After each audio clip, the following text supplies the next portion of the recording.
stop. Don't hire a probate realtor until you ask these 10 questions.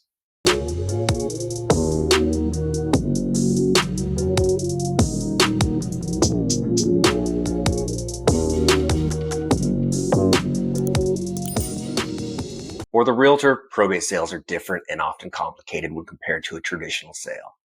It's the listing agent's job to make the process as simplified as possible and efficiently navigate the marketing and the sale before the house even goes on the market and all the way to the finish line. So stay to the end because I have a way for you to take this list with you with bonus questions I don't get to in this video. Now, if you've seen me before, I'm Brendan Mohr. I'm a realtor and a certified probate and trust specialist in Northern California, but my team handles probates all over California and Nevada, as well as offers non-attorney probate administration services in both states. If you see my partner Bill Heyman on this channel, he's a legal document assistant who has handled thousands of probates for thousands of dollars less than a typical attorney. Now, people watch our videos and reach out to us every day, so please check out our links below and learn how to save and simplify on this process. We have lots of information for you on our channel. Okay, I've previewed dozens of videos and blogs on this subject, and most of the time I've found that the suggested questions are often very self-serving or not significant, or they just plainly aren't asking the right questions. So let's get to it. Question number 1, how many probate listings have you sold? An agent who has sold probate sales several times will have an estimated answer. Now, I suggest you're looking for someone with at least in the high single digits, preferably more. You want an agent who has sold several because of all the complications that can arise. Every probate sale is different, and the more obstacles the agent has seen, the more likely they can resolve them before they become a big issue. Now that brings us to question number 2. How is a probate sale different from a regular sale? Now, what you're looking for here is some detail. Probate sales are very different, from the court documents to disclosures to required procedures. It will be very helpful for you to watch our other videos on our channel, as I found some agents will talk like they know probate, but mix up requirements between sales involving limited and full authority, as well as include other common misconceptions. Now that brings us to question number 3. And I'll tell you, I love this question. I think it's one of the most important ones, and if someone asked me this, I might talk for a half hour straight. In a probate sale, what kind of details in a preliminary title report have you come across that were problematic? And if so, how did you resolve them? Now, this is regarding some of the biggest issues that can come up or delay, or rather to delay or cancel a sale. It could be IRS tax liens. It could be medical liens, deeds of trust on the report, though the mortgage was paid off and the deed of reconveyance wasn't recorded. That's basically where the title report shows that there's a mortgage on it. The mortgage may have been paid off. No one's making payments on it, but it still shows on there. And that basically means that, well, that sale can't transfer until that's cleared up. You may not have any records about the mortgage at all. Well, there's a process for it, and that's a crazy situation we've seen several times. And if it isn't caught early, it could cause a serious delay. And we have a video on that one too you may want to check out. Now, if the agent you're interviewing is remotely experienced in probate, they should have something to talk about in detail here. Okay, that brings us to question number 4. Do you work with an escrow officer experienced in probate? Now, the escrow officer is the one that will be resolving the issues on the title report and know what court documents are needed to close. What you want to hear is that they have one that they have worked with on several probate sales and that they have resolved problems from question number 3. Now, in the distant past, I worked with multiple escrow officers who were in the business for many years, but were not sufficiently experienced when it came to a probate issue.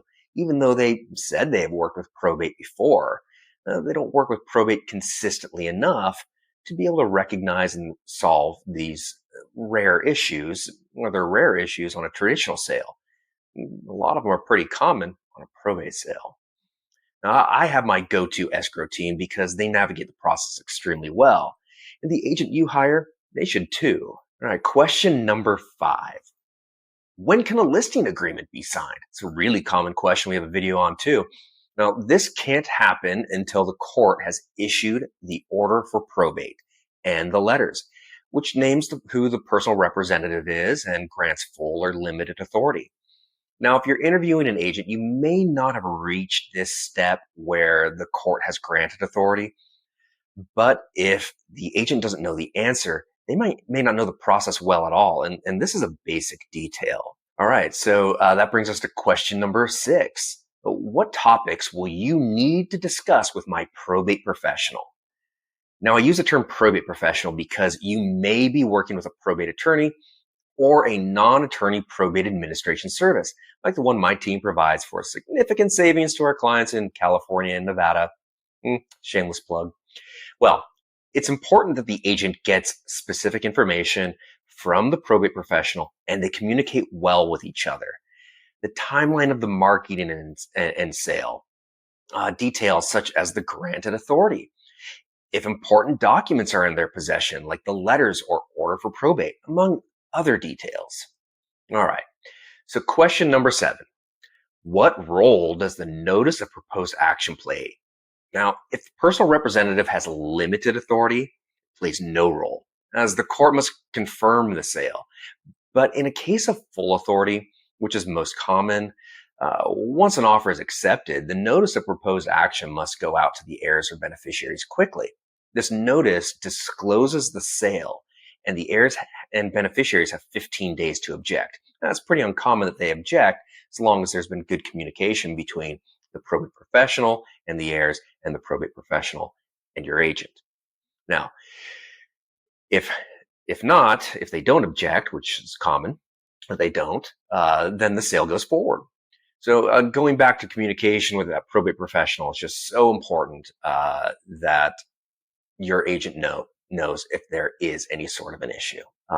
And of course, it's important that your agent gets the accepted offer to the probate professional right away. That's so there's no delays in closing, because you can't close until 15 days after those have gone out. And it usually takes some preparation just to get those out. Typically, I like to see those notices out within the first 3 days of escrow. So again, communication with that probate professional and knowledge of what the notice of proposed action is.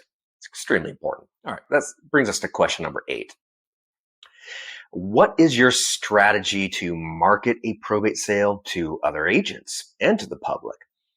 Okay, so it's important that the agent includes language to clearly instruct buyer's agents on the process. You see, most buyer's agents haven't worked in a probate sale ever, and they're showing clients whatever house they want to see. Their clients typically aren't looking for a probate property. They're looking for a home. Most of them are looking for a home to live in. So when they come across a probate property and they like it, well, you don't want that agent to be scared away because they don't know the process or they've heard some of those common misconceptions. So the communication right here is very, very important. It needs to be a clear and precise marketing. So your agent should be able to convey to other agents how the process works in a simplified manner. This will encourage offers on the listing. In addition, it's best to prepare the public marketing like a traditional sale. In most cases, that means professional photography and a vivid write-up. You may also want to be aware or just beware of an agent who will push for an off-market sale, which often results in a low sales price and higher likelihood of disgruntled heirs.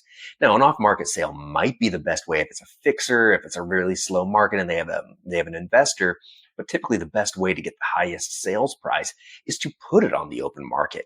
That investor is not going to go away, most likely. They'll still be there if you're not getting any offers. So my strategy is always to push for putting it on the open market on the MLS. So you are exposing it to people who want to buy homes, trying to get multiple offers here. All right. So question number 9. Do you have any probate sale references? Simple question, and they should have some, but give them some time to contact the clients and let them know that you'll be calling. You don't want to just, surprise these people. Okay. So, question number 10. What are the differences between a sale in full authority and limited authority?